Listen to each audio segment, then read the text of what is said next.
राधे राधे दोस्तों, स्वागत है आप सभी का आपके अपने परिवार रीजनल सर एप्लीकेशन में। आज की क्लास में हम मॉक नंबर 7 पटवार से रिलेटेड जो मॉक चला रहे थे उसमें मॉक नंबर जो 7 है उसके मैथ के क्वेश्चन को सॉल्यूशन को देखेंगे, समझेंगे कैसे क्वेश्चन थे, क्या उसका सॉल्यूशन होना चाहिए। ठीक है, चलिए बढ़ते आज के सेशन की तरफ। और सेशन में आगे बढ़ने से पहले एक अनाउंसमेंट है। क्या अनाउंसमेंट है कि पटवार से रिलेटेड अगर आपको रीजनिंग का कोर्स लेना है, किसका कोर्स परचेज करना है, रीजनिंग का, तो आपको ओनली यह कोर्स 1100 में अवेलेबल हो जाएगा अपने एप्लीकेशन पे। एप्लीकेशन क्या है अपना, तो रीजनिंग ऋषि सर एप्लीकेशन है जो कि लिंक डिस्क्रिप्शन में है, वहाँ से डाउनलोड कर लो या फिर गूगल प्ले स्टोर पर रीजनिंग ऋषि सर सर्च करके डाउनलोड कर लीजिए। स्पेशल आपको सिर्फ पटवार के लिए ही इसमें पढ़ाया गया है और इसका जो फ़ी होगा वह कितना होगा, 1100, सिर्फ और सिर्फ रीजनिंग की। वैसे ही मैथ की बात करूं तो स्पेशल मैथ सिर्फ और सिर्फ पटवार के लिए इसका जो चार्ज है वह कितना है, 900 है। लेकिन आपको पता है कि पटवार में टोटल 45 क्वेश्चन का वेटेज है। 45 क्वेश्चन मतलब 90 नंबर की बात हो रही है। और 90 नंबर अगर आपको चाहिए तो आप कॉम्बो भी ले सकते हो और कॉम्बो में आपको डिस्काउंट मिलेगा। देखो कॉम्बो सिर्फ और सिर्फ आपको कितने में अवेलेबल हो जाएगा, 1600 में। पटवार 2025 24-25 के लिए मैथ और रीजनिंग दोनों का जो कोर्स है वो आपको कितने में मिल जाएगा, 1600 में मिल जाएगा। और इसमें हर एक टॉपिक कराया गया है, सब कुछ सिर्फ पटवार के अकॉर्डिंग पढ़ाया गया है। कहाँ से कोर्स परचेज हो जाएगा, तो आप सबको अब तक याद हो जाना चाहिए कि हमारा एक ही एप्लीकेशन है रीजनिंग ऋषि सर। लिंक डिस्क्रिप्शन में है, वहाँ से डाउनलोड करिए या फिर गूगल प्ले स्टोर से डाउनलोड करिए और जल्दी कोर्स को क्या कर लीजिए, परचेज कर लीजिए। ठीक है, चलिए बढ़ते हैं आगे। Question number first, mock number 7 किससे क्वेश्चन है, 3D से क्वेश्चन है। क्वेश्चन क्या कह रहा है कि एक घनाभ के 3 आसन फलकों का एरिया है। घनाभ का जो 3 फलक है, जो फेस है, उसका एरिया कितना दिया है, पी क्यू और आर यूनिट स्क्वायर। तो आपको इसका क्या बताना है, आयतन। आप सबको पता है कि घनाभ कैसा होता है, तो इस तरीके का एक घनाभ होता है। ठीक है, घनाभ में टोटल कितने सतह होते हैं, तो आप कहोगे सो टोटल 6 सतह होते हैं। अब इन 6 सतह में से देखो, समझना मेरी बात यहाँ पे, एक फेस ये हो गया, एक फेस ये हो गया और एक फेस ये हो गया। इन तीनों के बारे में कह रहा ना, आसन फलकों का एरिया क्या है, पी क्यू आर है। तो मुझे एक बात बताओ, एक फेस, दो फेस, तीन, नीचे 4, ये 5 और एक सामने की तरफ क्या हो गया, 6। ये टोटल 6 फेस होंगे। 6 में से 3 आसन फेसों का एरिया दिया हुआ है। तो मुझे एक चीज बताओ, एक का एरिया क्या है, पी है। रुको कलर चेंज करने दो। एक का एरिया क्या दिया हुआ है, एक फेस का एरिया क्या दिया है, पी। दूसरे फेस का एरिया क्या है, क्यू। और तीसरे फेस का एरिया क्या है, आर। ठीक है, अब क्या होगा, आप जब फेस को देखोगे तो एक लंबाई होगा और एक चौड़ाई होगा, एक लंबाई होगा और एक क्या होगा, चौड़ाई। तो आपने कहा एक के लिए तो क्षेत्रफल क्या होगा, तो लंबाई गुना चौड़ाई। दूसरा देखोगे तो आप क्या कहोगे कि सर चौड़ाई गुना क्या हो जाएगा, ऊंचाई। और तीसरा देखोगे तो आप कहोगे लंबाई गुना क्या हो जाएगा, ऊंचाई। हाँ या ना, कि आपने सामने वाला फेस लिया लंबाई और क्या हो गया, चौड़ाई। ठीक है, फिर ऊपर का फेस लिया लंबाई और चौड़ाई, इधर लिया लंबाई और ऊंचाई, इस साइड का फेस लिया तो चौड़ाई और क्या, ऊंचाई। तो ये हो गया इनका क्या, एरिया। पी क्या है, एल बी। क्यू क्या है, बी एच। आर क्या है, एल एच। ठीक है, अब मुझे एक चीज बताओ, मैं काम करता हूं इसको 3 इक्वेशन से नाम कर देता हूं। ये इक्वेशन नंबर फर्स्ट, ये इक्वेशन नंबर सेकेंड और ये इक्वेशन नंबर थर्ड। और इन तीनों को आपस में गुना करता हूं तो आप यही तो कहोगे सर पी क्यू आर किसके बराबर, तो इन तीनों का गुना। देखो इन तीनों को जब गुना करोगे ना तो एल में एल का गुना एल स्क्वायर, एच में एच का गुना एच स्क्वायर और बी में बी का गुना क्या होगा, बी स्क्वायर। मुझे एक चीज बताओ, पी क्यू आर, और अगर यहां से मैंने रूट हटा दिया, सॉरी यहां से मैंने अगर स्क्वायर हटा दिया, पावर क्या हटा दिया, 2 हटा दिया, तो इस साइड क्या बन जाएगा, रूट। और आप सबको पता है, नहीं पता है तो पता होना चाहिए कि जो घनाभ का वॉल्यूम होता है वो क्या होता है, लंबाई गुना चौड़ाई गुना ऊंचाई। यही तो होता है। तो आपने कहा सर एल बी एच, जिसको हम क्या कह सकते हैं, आयतन, और इस आयतन का मान क्या है, रूट अंडर पी क्यू और आर। सही उत्तर क्या होगा, option number B, P Q R. Clear है? आपको ये सब पढ़ा रखा है ना कि ये फेस है तो यहाँ लंबाई और ऊंचाई से, सॉरी लंबाई और चौड़ाई से एरिया निकल जाएगा, इसका लंबाई और ऊंचाई से एरिया निकल जाएगा, साइड वाला है तो बेस और हाइट से एरिया निकल जाएगा। ये सारी चीज़ें डिस्कस कर रखा है 3D में। तो सिंपल आपको इनका एरिया लिख देना था, इन तीनों को गुना करना था। तो L square H square B square, square यहाँ से हटा कर इधर रूट लगा दो, और एल बी के एच क्या होता है, लंबाई गुना चौड़ाई गुना ऊंचाई, तो वॉल्यूम होता है किसका, तो घनाभ का। चलिए अगले क्वेश्चन में चलते हैं। क्वेश्चन नंबर दूसरा देखो क्या कह रहा है। क्वेश्चन नंबर दूसरा कह रहा है एक व्यापारी अपने लागत मूल्य में 20% अधिक मूल्य अंकित करता है। लागत मतलब जितने में खरीदा है भैया, 100 में खरीदा है, उसमें 20% अधिक मूल्य अंकित करता है, मतलब 20% बढ़ा के करता है। 100 में 20 बढ़ा दोगे मतलब 120 रुपया लिख दिया। खरीदा 100 में, 20 बढ़ा दिया, 120 रुपया लिख दिया। अब क्या कह रहा है, फिर वह उस पर कितने परसेंट का, फिर वह इस पे छूट देता है, कितने का पता नहीं, और उसे लाभ होता है कितने का, 8% का। तो व्यापारी द्वारा दी जाने वाली छूट परसेंट ज्ञात करें, ये बताना है। सुनना मेरी बात को, 100 लागत है, 20 बढ़ाकर मैंने 120 लिख दिया, यहां तक कोई दिक्कत नहीं। अब मुझे प्रॉफिट दिया है 8 का। देखो प्रॉफिट से रिलेशन किसका होता है, तो आप कहोगे सीपी का। आपने कहा सर 100 रुपया में खरीदा है और 8% के लाभ पर बेचा है, मतलब कहीं ना कहीं 108 रुपए में बेचा होगा, हाँ या ना।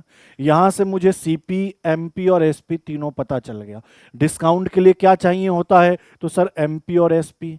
बताओ लिखा कितना था, 120 रुपया, बेचा कितने में है सर, 108 में, कितने का छूट दे दिया, तो सर 12 रुपये का क्या दिया, छूट दिया, डिस्काउंट दिया। तो डिस्काउंट परसेंट क्या होगा, तो आपने कहा सर 12, और नीचे अंकित मूल्य 120 और गुना कितना, 100। साफ साफ दिख रहा है यह कितने परसेंट की बात हो रही है, 10। तो आपने कहा कि 10% का क्या दिया गया है, डिस्काउंट। ऑप्शन नंबर सी क्या है इस क्वेश्चन का बिल्कुल ही सही उत्तर। ऑप्शन नंबर सी क्या है इस क्वेश्चन का बिल्कुल ही सही उत्तर। चलिए अगले क्वेश्चन को देखिए। क्वेश्चन नंबर तीसरा क्या कह रही है, क्वेश्चन क्या कह रहा है, सुस्मिता 6% प्रति वर्ष साधारण ब्याज की दर से 900 रुपया लेती है, 4 वर्ष बाद उसे कितनी राशि लौटानी होगी। देखो टाइम की बात करें तो सर आपने कहा 4 वर्ष है, और रेट ऑफ इंटरेस्ट की बात करें तो आपने कहा सर 6% ईयरली है, ठीक है। कितना धन वह लेती है उधार, तो आपने कहा सर 900 रुपये उधार लेती है, ठीक है। हमें बताना है 4 साल बाद कितना लौटाना होगा, मतलब कहीं ना कहीं अमाउंट बताना है, कहीं ना कहीं क्या बताना है, मिश्रधन बताना है। सबसे पहले तो मुझे ब्याज बता दो, परसेंटेज में ब्याज बता दो। तो आप कहोगे 1 साल के लिए 6, तो 4 साल के लिए 6 चौका 24%, मतलब 4 साल का ब्याज कितना लगेगा, 24% लगेगा। तो मिश्रधन कितना होगा, तो आप यही तो कहोगे सर मूलधन प्लस ब्याज, मतलब मिश्रधन कितना लौटाना पड़ेगा, 124% लौटाना पड़ेगा, हाँ या ना। ये सब कुछ परसेंटेज में डील कर रहे हैं, लेकिन यहाँ बात रुपए की हो रही है। तो रुपए के लिए सिंपल क्या करते हैं, जो भी मूलधन है, मूलधन कितना है सर 900 रुपया, 900 रुपये का कितना मिश्रधन मिलेगा, 124%, तो 124% निकाल दो। सर ये 20 कैंसिल होगा, 9 गुना कर दो, 9 चौका कितना 36, 9 दूनी 18 और 3 कितना 21, 9 और 2 कितना 11। तो आपने कहा 4 साल बाद कितना रुपया लौटाना होगा, तो 1116, जो कि ऑप्शन नंबर कौन सा दिख रहा है, सी। जो कि ऑप्शन नंबर कौन सा दिख रहा है, सी। सी इस क्वेश्चन का क्या है, बिल्कुल ही सही उत्तर। क्लियर है। चलिए बढ़ते हैं आगे, अगले क्वेश्चन को देखिए। क्वेश्चन नंबर 4 समझना अच्छा क्वेश्चन है।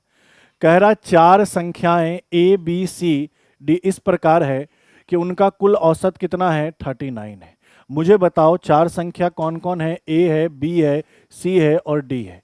इनका औसत दिया हुआ है 39, तो टोटल कितना होगा, तो आप कहोगे सर इस 39 का 4 गुना कर दीजिए। नहीं, क्योंकि एवरेज 39 है, हमें पता है ना कि एवरेज बराबर क्या होता है, टोटल बटा एन। तो टोटल निकालने के लिए एवरेज और एन, एन मतलब कितने की बात हो रही है, तो 4 की बात हो रही है, तो 39 गुना 4।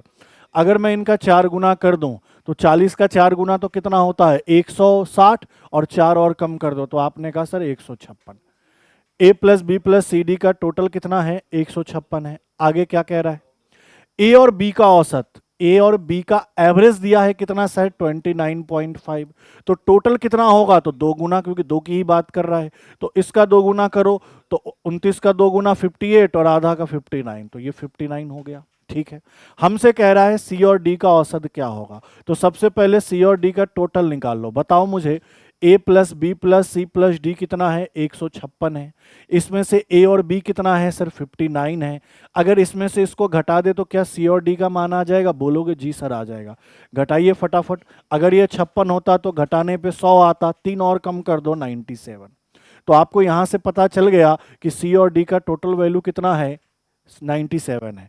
तो हमसे पूछ रहा है सर इसका एवरेज क्या होगा, तो आपने कहा 97, और कितने की बात हो रही है, दो राशि की, तो 2 का भाग लगा दो, 2 से काट दो, 2 चौका 8, 2 अठे 16 और 2 पंचे 10, 48.5 क्या होगा इनका एवरेज। सही उत्तर क्या होगा सर, ऑप्शन नंबर ए बिल्कुल होगा इस क्वेश्चन का राइट आंसर। ठीक है, आसान था ये भी। चलिए अगले क्वेश्चन को देखिए, क्वेश्चन नंबर 5 परसेंटेज का है। क्या कह रहा है क्वेश्चन, सर x का 35%, x का कितना परसेंट, 35%, y का सर कितना परसेंट, 40%। मुझे बताओ, परसेंट से परसेंट काट दोगे, 5 से यह वैल्यू 7 बार और 5 से यह वैल्यू 8 बार, 5 सत्ते 35, 5 अठे 40। तो यहां से मुझे पता चल गया कि सर जो x का मान होगा वह कितना होगा 8, और y का मान होगा वह कितना होगा 7।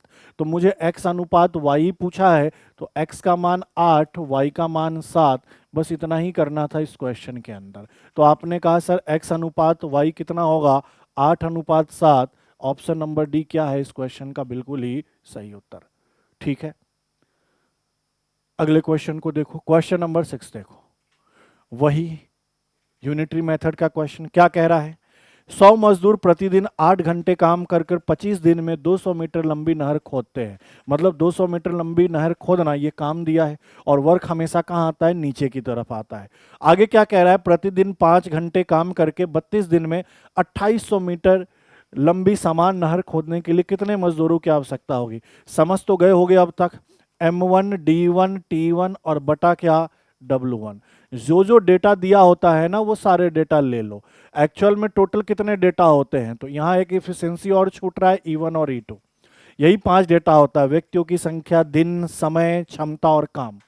इन पांचों में से जो डेटा दिया होता है बस उतना ही फॉर्मूले में यूज करते हैं, बाकी को भूल जाते हैं। अभी फिलहाल क्षमता की बात नहीं हो रही, तो आप क्षमता को यहां से गायब करो, क्या करो, गायब करो। किस किस की बात हो रही है, तो व्यक्ति की संख्या की, समय की और दिन की और काम की। देखो एक एक करके, कितने व्यक्ति सर, 100 व्यक्ति। कितने घंटे, मतलब टी का मान 8। कितने दिन सर, 25। कितना काम, 200 नीचे, सॉरी 2000 नीचे, बराबर। इधर तो व्यक्ति की संख्या निकालनी है तो M2 रहने दो। कितने घंटे, तो सर 5 घंटे। ठीक है, आगे क्या कह रहा है, कितने दिन, 32 दिन, और कितना काम सर, 2800 काम। बस पुट करना होता है ऐसे क्वेश्चन में। अब सरल कर लो, सर ये 2 0 कैंसिल, सर ये 0 कैंसिल, 2 से काट दो सर इसको 5 बार में। ठीक है, ये 5 और ये 5 कैंसिल, बोलो हाँ या ना। 4 का पहाड़ा आता हो तो आप कहोगे 4 सत्ते 28, और ये 4 अठे कितना, 32। ये 8 और 8 कैंसिल। मुझे एक बात बताओ, यहाँ 7 ये 25, ये आपस में क्रॉस मल्टीप्लाई होगा, तो 25 सत्ते कितना सर, 175, और इधर क्या बचा, M2। तो आपने क्या कहा, कितने व्यक्ति की जरूरत होगी सर, 175 व्यक्ति की जरूरत होगी। सही उत्तर क्या है, तो सर 175 इस क्वेश्चन का सही उत्तर है। कितने व्यक्ति की जरूरत है, 175 व्यक्ति की जरूरत है 2800 मीटर लंबी कुएं खोदने के लिए। ठीक है, नहर खोदने के लिए। आगे बढ़ते हैं, अगले क्वेश्चन को देखो, क्वेश्चन नंबर 7। लैंग्वेज पढ़ो अच्छे से। क्या कह रहा है, 12 18 6 का चौथा जो अनुपात है वो 4, के तीसरे अनुपात के बराबर है, तो के का मान क्या होगा। भैया जब रेशियो पढ़ाया था तो बोला था, जब 3 डेटा दिया हो, जैसे 1 2 3 डेटा दिया है तो इसको समानुपात पर बैठा दो। जब 2 डेटा दिया है तो किस पे बैठा दो, क्रमागत समानुपात पर, जिससे हम क्या निकालते हैं, मध्यानुपात। याद आया होगा आपको, ये कोर्स में भी कराया है, ये यूट्यूब पे भी पढ़ा है, दोनों में से कहीं जाके पढ़ लो, पता चल जाएगा। तो सबसे पहले ये देखो, ये पहला पद है, ये दूसरा है, ये तीसरा, इसका चौथा पद निकाल लेते हैं। तो आप यही तो कहोगे, पहले और दूसरे का अनुपात बराबर तीसरे और चौथे का अनुपात, जिसको मैं क्या मान लूं, x मान लूं। तो मैं कहूं कि बाह्य का गुना और अंत का गुना, तो आपने कहा 12x और अंत का गुना 18 गुना 6। ठीक है, बताओ 6 से यह वैल्यू 2 बार, और 2 से यह वैल्यू कितनी बार, 9 बार। तो x का मान कितना, 9। तो यहां से हमें समझ में आ गया कि जो चौथा पद है ना, जिस चौथे पद की बात कर रहा है वह 9 है। अब यही चौथा पद इसके लिए कौन सा पद काम करेगा, तीसरा, क्योंकि यहां 2 ही पद दिया है। तो आपने कहा सर पहला दूसरा के बराबर, दूसरे को ही 2 बार रिपीट कर देते, किसमें, मध्य अनुपात में या क्रमागत अनुपात में। और चौथा पद हमने यहां क्या निकालना है, 9, तो यहां रखो सर 9। ठीक है, बाहे का गुना अंदर का गुना, तो आपने कहा के गुना के स्क्वायर और 9 चौका 36, तो के का मान कितना सर 6, और हमसे के का मान ही पूछा है जो कि क्या है, 6 है। आपने सोचा था इतने बेसिक से भी पेपर में क्वेश्चन बन जाएगा?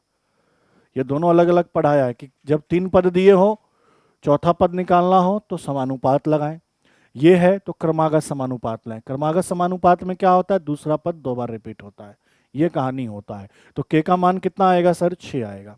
अगले क्वेश्चन को देखो, क्वेश्चन नंबर 8 क्या कह रहा है, कह रहा है बाइक की कीमत 10% बढ़ गई, फिर 8% बढ़ गई, तो बाइक की कीमत में शुद्ध प्रतिशत वृद्धि क्या होगी।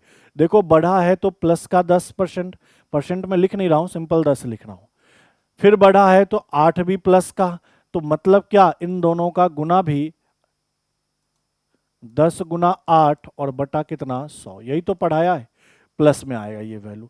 सर ये 0 0 कट गया, 10 और 8 18, और 8 में 10 का भाग लगाओगे 0.8, तो आपने कहा कि टोटल जो चेंज आएगा वो कितने का आएगा, 18.8% का। शुद्ध प्रतिशत वृद्धि कितनी की होगी, 18.8 का। और पता है कि प्लस बताता है कि मामला बढ़ रहा है, कहने का मतलब प्रॉफिट हो रहा है, और माइनस बताता है कि मामला घट रहा है, कहने का मतलब कमी हो रहा है। तो ये वैल्यू प्लस में आया तो आप समझ गया 18.8% की शुद्ध वृद्धि हो गई। अगले क्वेश्चन को देखिए, क्वेश्चन नंबर 9। ब्रैकेट ना हो तो का के बाद भाग, भाग के बाद गुना, गुना के बाद प्लस, प्लस के बाद माइनस, यही काम करते हैं वर्ड मास के अकॉर्डिंग। चलिए ठीक है, सबसे पहले बताओ, ब्रैकेट तो है नहीं तो इसका काम कर ले। का देखो मैं येलो कलर से घेर रहा हूं, आप बोलोगे यस सर, तो क्या लिखे सर, 3 + 8 गुना 8 भागा, ये 8 में 8 का गुना 64, प्लस 7 भागा 7 गुना कितना, 2, बटे की बात करें सर 5 भागा, इनको सॉल्व कर लो, 5 चौका 20, प्लस 3 गुना 3 भागा 3 माइनस 3 प्लस 2। अब कलर चेंज करके करो इसको सॉल्व, चलो सॉल्व करते हैं।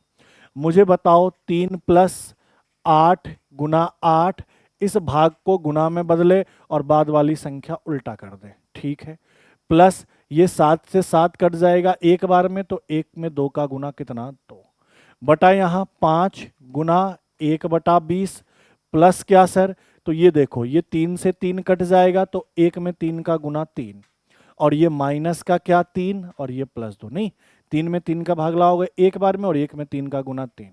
अब सरल कर लो सर, ये 8 8 64 तो कैंसिल, फिर कलर चेंज कर देते हैं, ये 8 गुना 8 और ये 64 कैंसिल हो गया, तो यहाँ क्या बचा 1, तो आपने कहा सर 3 + 1 + 2, ऊपर में तो ये वैल्यू बचेगा, नीचे का कार्यक्रम करते हैं, 5 से यह वैल्यू 4 बार में, ये 3 और 3 कट जाएगा, क्योंकि प्लस का 3 माइनस का 3 कितना होगा, 0, तो आपने कहा सर 1/4 और प्लस का कितना, 2। अब एक लाइन और करो, 3 और 3 कितना, 6, इनको सरल करोगे, 4 दूनी 8 और 1 9, 9 बटा कितना, 4। अब बताओ क्या करोगे, ये 4 ऊपर चला जाएगा गुना में, तो आपने क्या कहा सर 3 से कितनी बार, 2 बार, 3 से कितनी बार, 3 बार, तो 4 दूनी 8 और बटा कितना, 3, 4 दूनी 8 बटा 3 क्या होगा सही उत्तर, जो कि कौन सा दिख रहा है, ऑप्शन नंबर बी। नहीं समझ गए ना, 3 दूनी 6, 6 दूनी 8, सॉरी 3 दूनी 6, 6 और 2 8, 8/3, 8/3 को 2 सही 2/3 आप लिख सकते हो, तो सही उत्तर क्या होगा, 8/3, 2 सही 2/3। ऐसे में बस थोड़ा सा यही ध्यान रखना होता है कि बोर्ड मास के नियम को फॉलो कर लो, उसको फॉलो नहीं करोगे तो पेपर आपको फॉलो नहीं करेगा, पेपर आपको फॉलो नहीं करेगा तो नंबर आपके नहीं आएंगे। चलिए आगे बढ़ते हैं, क्वेश्चन नंबर 10 क्या कह रहा है, यदि एक शंकु की ऊंचाई और तिर्यक ऊंचाई ये दिया हुआ है, पढ़ा चुका हूं शंकु खूब, ये शंकु है सर, ये इसकी त्रिज्या, ये इसकी हाइट, और ये इसका साइलेंट हाइट, तिर्यक ऊंचाई L होता है। ये समकोण होता है आपस में, बोलोगे हाँ। तो इनमें से कोई भी वैल्यू 1 या 2 दिया हो और बाकी का वैल्यू निकालना हो तो मैंने कहा ट्रिपलेट यूज करो। 16 ट्रिपलेट पढ़ाए हैं स्टार्टिंग के, उसी से बाकी ट्रिपलेट बन के आते वो भी पढ़ाया है, अच्छे से पढ़ाया है, 2D के अंदर पढ़ाया है, क्योंकि मैंने कहा मुझे बहुत ज़्यादा ज़रूरत पड़ेगी इसकी, तो आपको भी उसकी आदत लग जानी चाहिए। तो उस तरीके से आप सॉल्व कर लो, नहीं तो फिर बेसिक फॉर्मूला होता ही उससे करोगे, सब पढ़ाई रखा है। तो मुझे एक बात बताओ, ऊंचाई कितना है 21 है और L कितना है 29 है। देखो यही यही तो दिया है, देखो इस हाइट का मान तो 21 दिया है, इस L का मान 29 दिया है, इस R का मान निकालना है। मुझे बताओ एक ट्रिपलेट पढ़ा था 20, 21, 29, बोलो हाँ या ना। तो मुझे बताओ अगर ये 21 है तो कितना गुना, 1 गुना। अगर ये 29 है तो कितना गुना, 1 गुना। तो यहां भी 1 गुना करोगे तो यह वैल्यू कितना होगा, 20।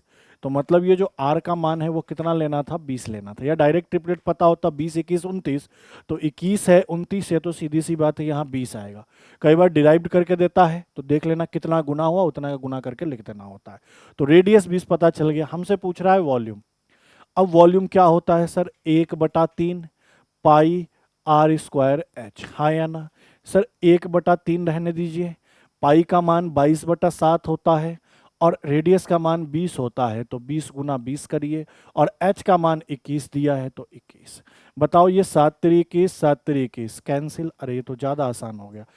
2 दूनी 4 और 22 का 4 गुना कितना होता है 88, और 1 0 और 1 0, 2 0 बैठा दो, तो इतना सेंटीमीटर क्यूब। ऑप्शन भी सेंटीमीटर में है तो आंसर कितना होगा 8800 सेंटीमीटर क्यूब, जो कि ऑप्शन नंबर कौन सा दिख रहा है, ए। ऑप्शन नंबर ए इस क्वेश्चन का क्या है, करेक्ट आंसर है। ठीक है, बढ़िया आ गए। अगले क्वेश्चन को देखिए 11, ये तो और आसान है। कह रहा संख्या को इतना % बढ़ाने पर इतना प्राप्त होता है, तो संख्या क्या है। तो पहले तो इसको भिन्न में तोड़ो ना, 47 दूना 94 और 1 95, 95/2%।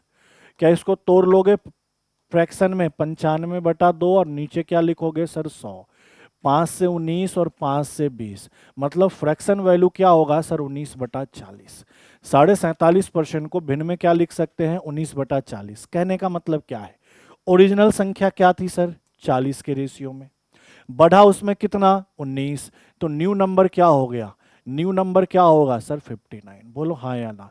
40 था, 19 बढ़ा 59, और इसी 59 का वैल्यू क्वेश्चन में 590 दिया है, कितना गुना हुआ सर 10 गुना, तो बाकी वैल्यू भी 10 गुना होगा। तो ओरिजिनल नंबर यही तो था 40, तो 40 का 10 गुना कर दीजिए, साहब कितना होगा 400 होगा। 400 इस क्वेश्चन का क्या होगा, बिल्कुल ही करेक्ट उत्तर। 400 इस क्वेश्चन का क्या होगा, बिल्कुल ही सही उत्तर। ठीक है, अगले क्वेश्चन को देखो, क्वेश्चन नंबर कौन सा 12। क्या कह रहा है, एक त्रिभुज की भुजाएं 5 12 13। अरे भैया 5 12 13 देख के याद आ गया, क्या याद आया कि सर ये राइट एंगल ट्रायंगल बनाएगा, समकोण त्रिभुज ही बनाएगा, क्योंकि ये एक ट्रिपलेट है। ट्रिपलेट मतलब दो छोटी भुजाओं के वर्गों का योग तीसरी भुजा के वर्ग के क्या बराबर, तो हो रहा है। अगर ये 5 12 13 और ये तो बेसिक ट्रिपलेट है, तो ये समझ में आ गया कि ये समकोण त्रिभुज होगा, ये समकोण त्रिभुज होगा, ये समकोण त्रिभुज होगा, बोलोगे जी। ठीक है, ये अगर समकोण त्रिभुज है, आगे क्या कहा, इनका मिड पॉइंट ले लो, सभी भुजाओं का मिड पॉइंट, इसका मध्य बिंदु, इसका मध्य बिंदु, इसका मध्य बिंदु, इन सबको मिला दो, एक और त्रिभुज बनेगा। तो ये भी समकोण बनेगा। ये बता रखा है कि अगर ओरिजिनल समबाहु है तो अंदर वाला भी समबाहु है, मिड पॉइंट को मिलाकर बनाने से। ओरिजिनल अगर समद्विबाहु है तो अंदर वाला भी समद्विबाहु होगा, और ओरिजिनल अगर राइट एंगल ट्रायंगल तो अंदर वाला भी राइट एंगल ट्रायंगल। लेकिन उससे पहले याद करो, क्या ये चीज पढ़ाया था 2D में भी बता रखा है ये बात, कि ये एक त्रिभुज है A B C, A B और बी सी का मिड पॉइंट लेकर एक लाइन यहां से यहां खींच दिया, इसका नाम दे दिया डी ई। तो मैंने कहा था कि सर ये डी ई और बी सी आपस में पैरेलल होता है, समांतर होता है। डी पैरेलल होता है किसके सर, बी सी के। साथ साथ में यही कहा था कि अगर डी निकालना हो तो सुनना मेरी बात को, तो बी सी का आधा कर दो, हाँ या ना। डी निकालना हो तो बीसी का आधा कर दो, बोलो हाँ या ना। अगर ये 10 है तो सर ये 5 हो जाएगा, अगर ये 5 है तो सर ये 2.5 हो जाएगा, अगर ये 15 है तो सर ये 7.5 होगा, ये 20 है तो ये 10 होगा। पढ़ाया था तो मुझे यही चीज़ यहाँ पे भी लागू करना है। बताओ बच्चे, ये कितना है सर? 13 है, बोला है क्वेश्चन में। ये कितना है? 5 ले लो, क्या फ़र्क पड़ता है। और ये कितना है? 12 है। बोलो हाँ या ना। बोलोगे जी सर ठीक है, बात सही है। अब मुझे एक बात बताओ कि ये मिड पॉइंट लिया, देखो इसका मिड पॉइंट, इसका मिड पॉइंट, तो सेम ऐसा डायग्राम बन रहा है। अगर इस वाले को हटा दे तो लो, हटा ही देते हैं, आप भी क्या याद रखोगे।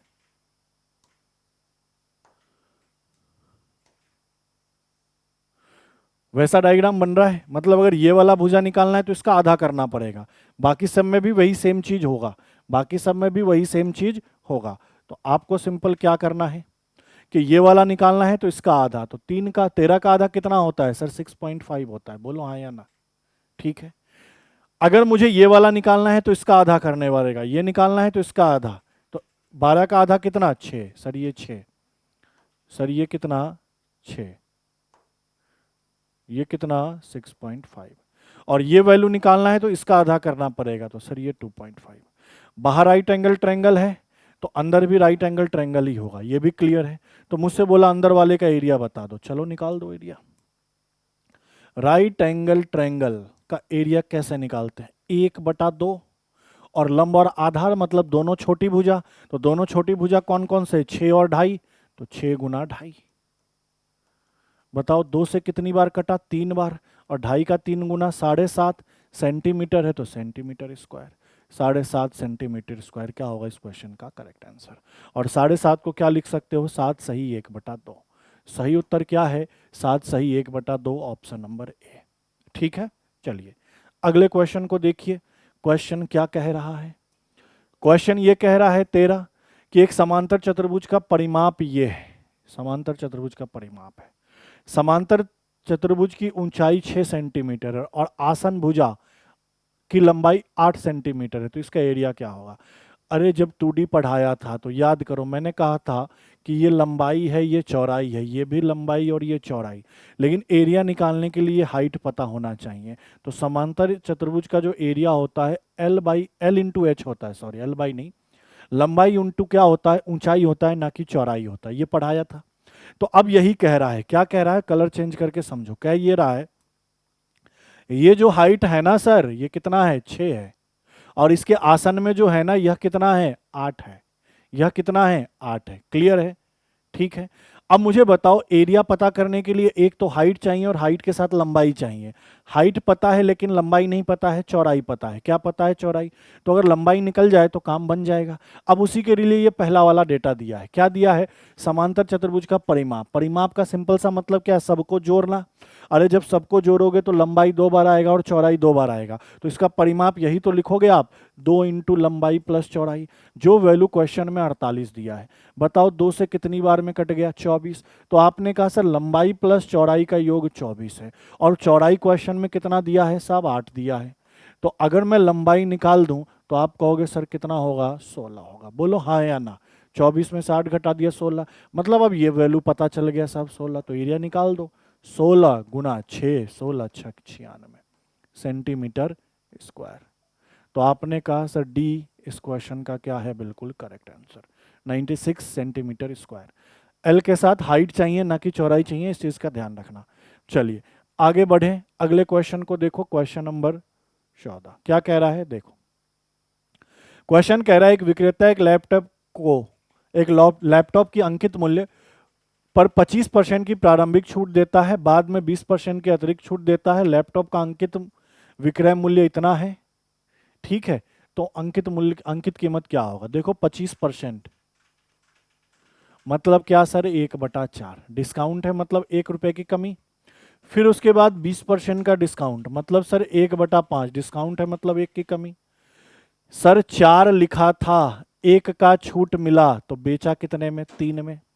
सर 5 लिखा था, 1 का छूट मिला तो बेचा कितने में? 4 में। बोलो हाँ या ना। बोलोगे जी सर हाँ। ये 4 और 4 कट जाएगा, मतलब एमपी और एसपी का रेशियो कितना है 3, और इसी 3 का वैल्यू क्वेश्चन में कितना दिया है 18,000। तो एक यूनिट का मान कितना होगा सर 6,000, 3 से कट जाएगा 6,000 बार में। हमसे अंकित मूल्य पूछा है तो 6,000 का 5 गुना, और 6,000 का 5 गुना कितना 30,000 रुपया। तो सही उत्तर क्या होगा सर 30,000। सही उत्तर क्या होगा ऑप्शन नंबर सी 30,000। क्लियर है, सही उत्तर क्या होगा 30,000। ठीक है, चलिए आगे बढ़ते हैं, अगले क्वेश्चन को देखो, क्वेश्चन नंबर 15। ये वाला क्वेश्चन अभी शायद एक टेस्ट सीरीज और था उसमें भी कराया था, डेटा अलग है लेकिन बतवा तो सेम है ना। देखो क्या कह रहा है, एक कंटेनर में 2 तरल पदार्थ ए और बी का मिश्रण 7:5 में है। मिश्रण का नाम यहाँ दूध और पानी नहीं है, ए और बी है। मिश्रण का नाम यहाँ दूध और पानी नहीं है सर, ए और बी है। एक ए मिश्रण है, एक बी मिश्रण है। इनका रेशियो 7 और 5 है। ठीक है, क्या कह रहा है 9 लीटर तरल को, मतलब 9 मिश्रण, यदि मिश्रण के 9 लीटर तरल को बी के 9 लीटर से प्रस्थापित कर दिया जाए, मतलब 9 लीटर मिश्रण निकालकर बी जो तरल है उसको 9 लीटर मिला दिया जाए, तो आप क्या कहोगे। पहले वाले केस में क्या कह रहा है 9 लीटर मिश्रण निकालिए, प्रतिस्थापित का मतलब ये हुआ। ठीक है, वापस आप क्या करिए 9 लीटर कौन सा मिश्रण जोड़ दीजिए, बी जोड़ दीजिए। तो जब 9 लीटर मिश्रण निकाला तो रेशियो में कोई चेंज नहीं आया, 7 और 5 था। लेकिन जैसे ही 9 लीटर बी तरल मिला दिया, जो बी नाम का तरल था वो 9 लीटर मिलाया, तो अब दोनों पदार्थ का रेशियो कितना होता है 7 और 9 होता है। ये कहना चाह रहा है क्वेश्चन में। तो आपको बताना है कि स्टार्टिंग में जो ये शुरुआत में है ना, प्रारंभ में तरल एक कितना है, कंटेनर में तरल एक की मात्रा क्या है, ये आपको बताना है। तो मुझे एक चीज बताओ, ये कॉन्सेप्ट पढ़ा रखा है कि भैया यहाँ चेंज कौन से पदार्थ में आ रहा है, तो बी में आ रहा है। बी में चेंज आ रहा है तो ए का रेशियो सेम होना चाहिए, और यहाँ पे इत्तेफाक से ए का रेशियो दोनों जगह क्या है सेम है। तो आपने देखा बी में कितने का चेंज आया 4 का, और यहाँ कितने का चेंज आया 9 लीटर का। तो सर एक यूनिट की वैल्यू क्या होगी, तो 9/4 लीटर। बोलो यहाँ से ये चीजें क्लियर हो गई। अब मुझे ये बताओ मिश्रण कितना है, अंतिम मिश्रण कितना है, तो 9 और 7 16 है। तो मैंने कहा कि एक यूनिट का मान 9/4 है, तो 16 का कितना होगा, तो बताओ 36 होगा। मतलब मुझे ये पता चल गया कि सारे प्रोसेस के बाद कंटेनर में लास्ट में कितना टोटल मिश्रण है, तो 36 लीटर का मिश्रण है। मुझसे कह रहा प्रारंभ में पहले में ए में कितना ए तरल कितना था ये बताना है। तो पहले प्रारंभ का मिश्रण निकाल लो। तो मुझे निकालो, बताओ कि कोई वैल्यू पहले 9 से घटाया फिर 9 से बढ़ाया तो 36 आया, तो स्टार्टिंग वाली वैल्यू क्या रही होगी सर 36 ही तो रही होगी, हाँ या ना। कि किसी भी नंबर में सेम संख्या जोड़े, सेम संख्या घटाएं और वही नंबर आ जाए, मतलब स्टार्टिंग और सेम सेम है। जैसे मतलब मैं कहना ये चाह रहा हूं कि 8 है, मैंने कहा 8 में 2 जोड़ दो और 2 घटा दो, तो आप कहोगे सर 8 2 10 और 2 घटा दिया तो कितना आ गया, वापस 8 आ गया। वापस कितना आ गया सर, अरे वापस कितना आ गया 8 आ गया। ये स्टार्टिंग और एंड सेम क्यों रहा, क्योंकि जितना मिलाया उतना ही निकाला। सेम मिश्रण मिला रहा है, सेम मिश्रण निकाल रहा है, तो स्टार्टिंग वैल्यू और सेम वैल्यू क्या होता है, सेम होता है। ये चीज पढ़ा भी रखा है क्लास में। तो आप यहाँ पे भी तो यही चीज देख रहे हो, 9 निकाला 9 मिलाया तो अंत में 36, तो शुरुआत में भी मिश्रण कितना रहा होगा 36। लेकिन हमसे शुरुआत का मिश्रण नहीं पूछ रहा है, हमसे ये पूछा है कि शुरुआत में एक ही मात्रा क्या थी, पदार्थ एक ही मात्रा क्या थी। तो बताओ मिश्रण कितना है 36 और स्टार्टिंग में टोटल मिश्रण कितना है 7 और 5 12। तो आपने कहा सर 36/12। और पूछ किसका रहा है सर, ए का माल कितना है 7 है, तो 7 का गुना 12 तिया 36 और 7 तिरी 21। मतलब 36 लीटर में से 21 लीटर ए तरल पदार्थ है, ए पदार्थ है। ठीक है, बी का पूछता तो 36/12 गुना क्या कर देते 3 कर देते, तो बी का आ जाता। तो सही उत्तर क्या होगा 21 होगा। बढ़ते अगले क्वेश्चन में। अगला क्वेश्चन देखो, क्वेश्चन नंबर 16 क्या कह रहा है, 6 कुशल श्रमिक एक काम को 4 दिन में पूरा कर सकते हैं। 3 दिन बाद 3 और कुशल श्रमिक उनके साथ क्या हो गए, जुड़ गए। तो अब जो शेष काम है वो कितने दिन में समाप्त होगा, ये आपको बताना है। तो कहना ये चाह रहा है कि अगर 6 आदमी 4 दिन तक काम करे तो टोटल काम हो जाएगा, लेकिन ऐसा हुआ नहीं। 3 दिन का काम होने के बाद क्या देखा गया कि 3 व्यक्ति और आ गए। मतलब क्या है कि 6 आदमी 3 दिन तक तो काम किए होंगे, मतलब बचा कितने दिन का काम था, 1 दिन का। जब 6 आदमी के लिए 1 दिन का काम बचा हुआ था, तब क्या हुआ कि 3 और व्यक्ति आ गए, तो 6 और 3 कितने हो गए, 9। तो मुझे बताना है यह काम कितने दिन में समाप्त होगा, ये कहना चाह रहा है। बस अब आप इसको क्या कर लो, सरल कर लो। चलिए सरल कर लेते हैं। बताओ 3 से कितनी बार, 2 बार, 3 से कितनी बार, 3 बार। तो यहां से अगर D2 निकाले तो आप क्या कहोगे सर, 2/3 दिन। 2/3 दिन में जो शेष काम है वह क्या हो जाएंगे, समाप्त। सही उत्तर क्या है, question number, option number A, 2/3। ठीक है, यहां बस ध्यान देना होता है कितने दिन का काम हो गया है, उसको हटाओ, कितने बचे हुए दिन है। टोटल 4 दिन थे जिसमें से 3 दिन का काम हो गया, तो 1 दिन का काम बचा था, तो वो लेकर चलना होता है। चलिए आगे बढ़ते हैं अगले क्वेश्चन में। क्वेश्चन नंबर देखो 17। क्या कह रहा है, 10 कुर्सियों की कीमत 4 मेज के क्या है, बराबर है। 10 टेबल का जो सीपी है वो 4 चेयर के सीपी के बराबर है। फिर कह रहा है 15 कुर्सियां और 2 मेजों की कीमत कितनी है, 2000 के बराबर है। तो आपको एक मेज की कीमत बतानी है। देखो देखो इधर जरा गौर से, 15 चेयर की बात कर रहा है, सी लिख दें, और मतलब प्लस 2 टेबल की बात कर रहा है। इनका जो टोटल कीमत है वो 2000 रुपया है। ये क्वेश्चन में दिया है। एक लाइन और क्वेश्चन में दिया है, वह क्या दिया है कि सर जो 15 चेयर है ना, यही तो कह रहा है, सॉरी 15 नहीं 10, जो 10 चेयर का सीपी है ना वही 4 टेबल का सीपी है। ये भी दिया है। देखो 10 कुर्सियों की कीमत 4 मेज के बराबर है, तो 10 चेयर का कीमत 4 टेबल के बराबर है। ठीक है, तो मुझे यहां से एक चीज आप बताओ कि सी और टी का रेशियो क्या निकलेगा। तो आप यही तो कहोगे सी और टी का रेशियो, ये 2 से 2 बार, ये 2 से 5 बार, सर 2/5। अब 2/5 का मतलब क्या समझ में आया कि सर एक चेयर का सीपी कितना है, 2 है, एक टेबल का सीपी कितना है, 5 है। मुझे बताओ यहां कितने चेयर हैं, 15। तो एक चेयर का 2, तो 15 चेयर का 15 दूनी 30, प्लस एक टेबल का 5, तो 2 टेबल का 5 दूनी 10। और यह किसके बराबर है सर, 2000 के बराबर है। कहने का मतलब ये 40 यूनिट किसके बराबर है सर, 2000 के बराबर है। तो सर एक यूनिट का मान कितना होगा, 40 से काट दो सर 50 बार में। अब एक यूनिट का मान मुझे 50 पता चल गया। मुझसे किसकी कीमत पूछ रहा है, मेज का। मेज मतलब टेबल का। तो आप मुझे एक बात बताओ, एक टेबल का कीमत यहाँ कितना है, 5, और रेशियो का मान कितना है, एक यूनिट का मान 50, तो 5 गुना 50 कितना, 250। 250 रुपया इस क्वेश्चन का क्या होगा, सही उत्तर।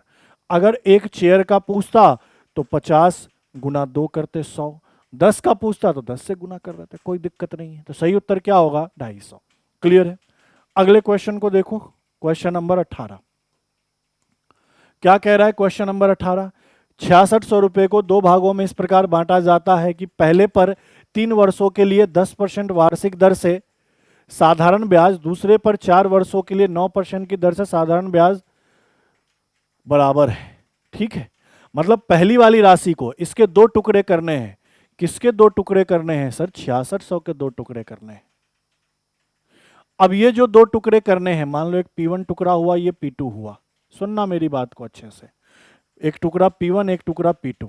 तो आपसे कह रहा है जो पहला वाला टुकड़ा है उसको 3 साल के लिए 10% के ब्याज के हिसाब से दे दिया, जो ब्याज यहां से मिला, और दूसरा वाला जो टुकड़ा है 4 साल के लिए 9% के हिसाब से दे दिया, जो ब्याज यहां से मिला, ये आपस में क्या है, बराबर है। ऐसे में एसआई के अंदर 2 क्वेश्चन आएंगे। एक तो दोनों का एसआई बराबर कह देगा कि यहां से जो एसआई है, यहां से जो एसआई है, दोनों आपस में बराबर है। दूसरा, यहाँ का जो अमाउंट है, यहाँ का जो अमाउंट है, ये मतलब पहले का मिश्रण और दूसरे का मिश्रण आपस में बराबर है। ये 2 केस ही पूछे जाएंगे, तीसरा कोई केस बनेगा नहीं। ऐसे केस में अगर पहले वाले भाग का रेशियो निकालना है तो सिंपल क्या करना है, 1/, जो भी समय और दर दिया इनका गुना, 10 या 30, रेशियो 1/, दूसरे का निकालना है तो दूसरे का समय और दर, तो 9 चौका 36। अब इनको करोगे आप सरल, कलर करके चेंज। बताओ 6 से 5 बार और 6 से कितनी बार, 6 बार। इनको और सरल करोगे तो 6 इधर चला जाएगा और 5 इधर चला जाएगा। मतलब उन दोनों भागों को कितने के रेशियो में बांटा जाएगा, 6 और 5 में। अगर रेशियो पूछता तो आंसर यही हो जाता, रेशियो नहीं पूछा तो आपने कहा सर टोटल 11 और क्वेश्चन में टोटल 6600। कितना गुना सर? 600 गुना। एक यूनिट का मान कितना सर? 600। हमसे पूछ रहा है दोनों का भाग, तो पहला क्या होगा? कलर चेंज करके लिखते हैं। पहला क्या होगा? तो आपने कहा 6 का कितना गुना? 600 गुना 3600। और दूसरा भाग क्या होगा? तो आपने कहा 5 का कितना गुना? 600, 3000। मतलब पहले वाले को 3600 रुपया दिया जाएगा, दूसरे वाले को 3000 दिया जाएगा। ये फर्स्ट वाले को और ये सेकंड वाले को। सही उत्तर क्या होगा? ऑप्शन नंबर ए 3600 और 3000। गलती से क्रम चेंज मत कर देना, नहीं तो पूरा क्वेश्चन ही गलत हो जाएगा। पहले पे अगर ये है रेशियो 6 तो पहले का 3600 और दूसरे को कितना? 3000। तो पहले वाले को 3000 3600 देगा इसमें से, और दूसरे वाले को 3000 देगा। फिर आप इस रेट से इतने समय का ब्याज निकाल लीजिए, इस रेट से इतने समय का ब्याज निकालिए, दोनों बराबर ही आएगा। क्लियर है? चलिए आगे बढ़ते हैं अगले क्वेश्चन में। नेक्स्ट क्वेश्चन देखो, क्वेश्चन नंबर 19। ये देखो सिंपल सा एक फॉर्मूले पे है। फॉर्मूला क्या होता है आपको पता होना चाहिए, ए क्यूब प्लस बी क्यूब। यह किस, सॉरी माइनस का लगाइए, प्लस पे नहीं है ये माइनस पे है। A cube minus B cube क्या होता है सर? ए माइनस बी गुना A square plus A B और प्लस बी स्क्वायर, ये फॉर्मूला होता है। मैं आपसे बोलूं, क्या बोलूं आपसे, सुनना मेरी बात को। मैं आपसे बोलूं कि इस वैल्यू को इधर ले आए और इस वैल्यू को इधर ले आए, तो आप ऐसा कह सकते हो ना, इधर A square A B plus B square, और इस वैल्यू को मैं इधर ला रहा हूं तो नीचे ए क्यूब माइनस बी क्यूब है। इधर कुछ नहीं है तो एक है, और ये ए माइनस बी इधर आ जाएगा, ए माइनस बी इधर आ जाएगा। तो आप कह सकते हैं ना सर ये फॉर्मूला भी हो सकता है। क्या? अगर ऊपर में A square plus A B plus B square हो और मान नीचे में A cube minus B cube हो, तो इसके लिए डायरेक्ट लिख सकते हैं 1/a माइनस बी, कर सकते हैं। चलो ठीक है। अब देखो यहाँ क्वेश्चन में आ जाओ। क्वेश्चन का कमाल देखो, क्वेश्चन का कमाल क्या कह रहा है कि सर 143 इंटू 143, तो ये ए का वैल्यू मान ले, तो आपने कहा सर ए स्क्वायर। 143 इंटू 139, तो सर ये ए और इसको बी मान ले, ए बी। और ये 139 इंटू 139, ये बी स्क्वायर। और देखो यहाँ प्लस, हाँ या ना? वैसे ही इनको अगर मैंने ए माना है तो ये ए क्यूब, और इनको अगर मैंने बी माना है तो बी क्यूब। तो यही दिख रहा है, A square plus A B plus B square बटा A cube minus B cube. इसके जगह डायरेक्ट फॉर्मूला क्या होता है सर? 1/a minus B. लेकिन ए का वैल्यू क्या है सर? 143 है, तो 143। लेकिन बी का वैल्यू क्या है सर? 139, तो 139। अब बताओ, 1/, इसमें से इसको घटाओगे 4, तो 1/4 इस क्वेश्चन का क्या है? बिल्कुल ही सही उत्तर। 1/4 ऑप्शन नंबर सी क्या है इस क्वेश्चन का? बिल्कुल ही सही उत्तर। अगले क्वेश्चन को देखो, लास्ट क्वेश्चन है, क्वेश्चन नंबर 20 है। क्या कह रहा है? कह रहा है प्रथम 10 विषम प्राकृतिक संख्याओं का औसत बताओ। इसमें क्या बताना? डायरेक्ट 10, हाँ या ना? यही तो कह रहा है। एवरेज क्या होता है? तो एन होता है। किसका? तो प्रथम एन विषम प्राकृतिक संख्याओं का एवरेज। मैं आपसे कहूं कि प्रथम 10 विषम संख्याओं का एवरेज क्या है, औसत क्या है, या माध्य क्या है? बात बराबर, एवरेज माध्य बात एक ही है। क्या है? तो एन ही होता है। तो 10 है तो 10 होगा, 20 है तो 20 होगा, 30 है तो 30 होगा। यहां प्रथम 10 कह रहा है तो एवरेज भी 10 होगा। पढ़ा रखा है सब एवरेज में, तो आंसर क्या होगा? 10। इसमें तो सोचना भी नहीं था। ठीक है, तो यहां पे हम, अच्छा एक चीज और, एक स्लाइड छूट गया था। देखो भैया ये भी इंपॉर्टेंट जानकारी होता, देना जरूरी है, नहीं तो आप पूछते रहोगे सर कैसे जुड़े आपसे, नहीं जुड़े। तो वो चीज़ है कि टेलीग्राम पे क्या करना है, टेलीग्राम को आपको ज्वाइन करना है और उसका लिंक ये है। ठीक है, आप चाहे तो ऐसा भी कर सकते हैं, टेलीग्राम में जाइए, रीजन ऋषि सर सर्च करिएगा, सर का फोटो भी आ जाएगा, आप उसको ज्वाइन कर लीजिएगा। सब कुछ अपडेट मिलता है, टेस्ट सीरीज से रिलेटेड भी अपडेट मिलता है, क्वेश्चंस डेली डलते रहते हैं मैथ रीजनिंग के, वहाँ से आपकी प्रैक्टिस अच्छी हो जाएगी, और बाकी जितनी भी इंफॉर्मेशन है सब आपको वहाँ से मिल जाएगा। दूसरा, आप इंस्टाग्राम पे सर को फॉलो कर लीजिए, रीजनिंग ऋषि सर को, यहाँ से भी आपको जानकारी मिल जाएगा। यूट्यूब पे तो आप हमारे साथ जुड़े हुए हैं, ठीक है, लेकिन आपके जितने भी दोस्त हैं उनको भी बोलिए कि सर रीजनिंग ऋषि सर यूट्यूब चैनल, वहाँ से जुड़ जाते हैं। जुड़ने का फ़ायदा क्या है कि मैथ और रीजनिंग आपकी बढ़िया हो जाएगी, हर एग्जाम के लिए आपका बेस्ट होते चला जाएगा। क्योंकि आपके लिए फ्री में भी बहुत सारे कंटेंट है। उसका आपको इन्फॉर्मेशन कहाँ से मिलेगा? टेलीग्राम से, या फिर इंस्टा से, या फिर एफबी से। ठीक है, और आप देख कहाँ पे पाएंगे? तो फ्री का हर एक कंटेंट या तो आप यहाँ देख पाएंगे यूट्यूब पे, या फिर एक एप्लीकेशन भी डाउनलोड कर लीजिए, जिसके लिए मैंने शुरू में ही कहा था कि रीजनिंग रिसीसर एप्लीकेशन, उसको डाउनलोड करिए। वहाँ पे भी बहुत सारी चीज़ें आपके लिए फ्री में अवेलेबल है। ठीक है, तो ये मॉक टेस्ट यहीं पे कंप्लीट करते हैं। आई होप सॉल्यूशन अच्छा लगा होगा। मिलते हैं आपसे अगली क्लास में। थैंक यू, धन्यवाद।